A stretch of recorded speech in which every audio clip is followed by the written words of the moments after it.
So today what we want to talk about is, at what range does your rifle become an area fire weapon? There's a lot of things that can contribute to that. Your skill, the optics on it, or whether you're using iron sights, the condition of the rifle. You may be given a rifle by a friend of yours because you lost everything, and it may have had a rusty bore. It might be old Turkish Mauser or Morse Nagant with a rusted bore in rough condition. On the other hand, you could be using a rifle that's worn out. So a lot of things can contribute to the relative accuracy of a rifle. So you have the accuracy of the rifle based on condition, how it's put together, the optics or iron sights, and then you may be having a bad day. You might have the flu, you might have diarrhea. You may be having a really good day.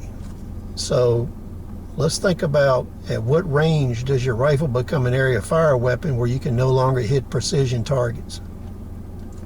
So right now we're looking at a building. Let's say we're in this parking lot, we're taking fire from this building. If you're returning fire, there's some small windows on that building you may or may not be able to see. I know you can't see a human at that distance. If they're on the roof, could you see them with your naked eye through iron sights? At this range, would your weapon be an area fire weapon or a precision weapon? Now we've zoomed in on that building, and you can see there's a lot of small windows and firing areas where people could be firing at you and you can't see it.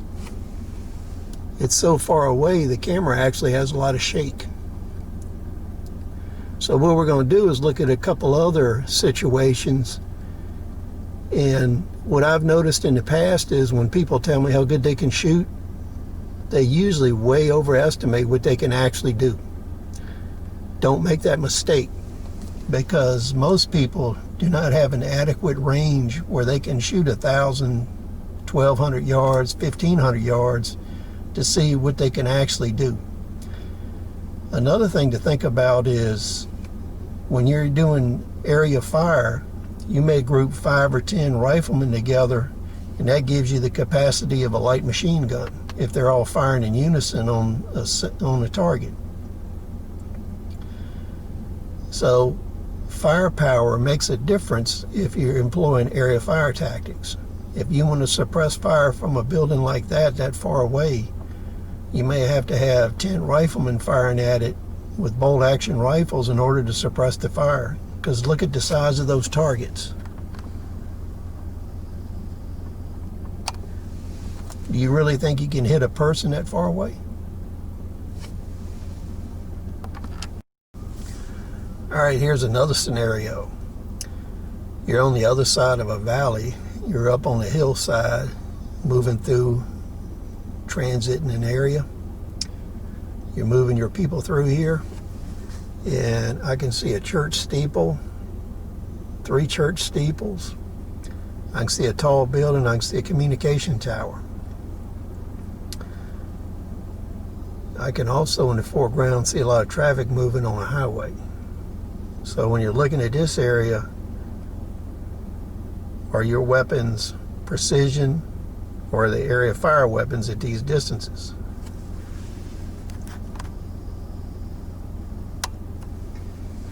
We've zoomed in a little bit.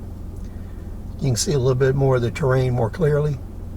So back to the question. At these distances, people will fire on you when you transit an area. It may be suppressive fire. They may have automatic weapons where it's effective at that range. Can you return suppressive fire? Are your weapons area fire at this range, or are they precision? Now, what I want to remind everybody of is the fact that people usually underestimate distances or overestimate distances. They usually don't get them right. And people, a lot of times, will inflate what they did in the past. So the real question is, what can you actually do on a day when you have to do something? So think about this. We'll look at one more scenario. Now, When we're looking at these scenarios, in this last scenario I'm going to give you, I also want you to think about tactical penetration. If you're firing against a brick or block building at this range, do you think your bullet would go through it? Or do you think you'd have to aim for the openings? That's a big question, right? And I think most people would be surprised that their rounds are not going to penetrate block and brick at this distance. So you pretty much got to shoot for the openings. So we'll get you set up on this next scenario.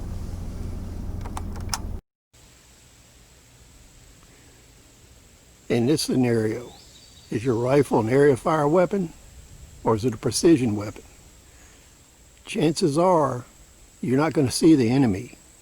If you're lucky, you may see a muzzle flash. If they shoot first, that's probably because they saw you before you saw them, and you're not going to see them. So in this scenario, penetration and firepower are important. So just something to keep in mind. With these questions, there's no real 100% answers. The important thing is you need to know what you can do with your weapons and equipment. So you need to know the distance at which you transition from a precision rifle fire to area fire. Is that 100 meters? Is it 200 meters? Is it 600 meters? That's an important survival skill to know. Please rate, subscribe. We'll talk to you on the next episode.